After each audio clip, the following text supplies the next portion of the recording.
ক্ষয়ক্ষতি সাধিত হয়েছে।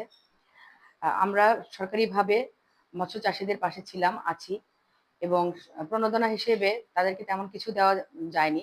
পূর্বে আমরা ১৬৩ জনের মাঝে ৬ কেজি হারে পোনা মাছ তুলে দিয়েছি এবং তার ধারাবাহিকতায় পরবর্তীতে আমরা ১৩৬ জনের মধ্যে ২৫ কেজি হারে মৎস্য খাদ্য কার্প গ্রোয়ার ডুবন্ত দিয়েছি ১৩৬ জন প্রান্তিক মৎস্য চাষীদের এবং তারই ধারাবাহিকতায় আজ দ্বিতীয় ধাপে মোট ৬১ জনের মাঝে আজকে আমরা ১৫৩৮ কেজি মৎস্য খাদ্য বিতরণ করছি, যেটা খুবই অপ্রতুল তাদের ক্ষতির সামনে।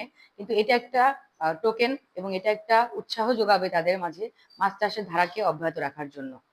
এবং আমি বেগমগঞ্জ উপজেলার সিনিয়র উপজেলা মৎস্য কর্মকর্তা হিসেবে আশা করি আজকের এই প্রণোদনা বা আজকের এই উপকরণ বিতরণ করার মাধ্যমে মৎস্য চাষিরা উজ্জীবিত হবেন মাছ চাষে এবং নতুন করে তারা মাছ চাষ শুরু করবেন এবং আমরা তাদের পাশে আছি সবসময়। যে কোনো পরামর্শ সেবা এবং যে কোনো কিছুতে মৎস্য চাষ সম্পর্কিত যে কোনো সেবার জন্য আমরা আমাদের উপজেলা মৎস্য দপ্তর সার্বক্ষণিক তাদের পাশে আছি এবং আমরা আশা করব যে মৎস্য খাত বেগমগঞ্জ নোয়াখালী আবারও পূর্বের রূপ ফিরে পাবে এবং চাষিরাও মৎস্য চাষে আগ্রহী হবে এবং বন্যার যে ক্ষতির যে চিহ্ন সেটিকে মুছে ফেলতে পারবেন। ধন্যবাদ। আমরা যারা অর্থনৈতিকভাবে ব্যাপক আকারে ক্ষতিগ্রস্ত হয়েছেন তাদের জন্য এই মুহূর্তে তেমন কোনো কিছুই আমাদের নেই।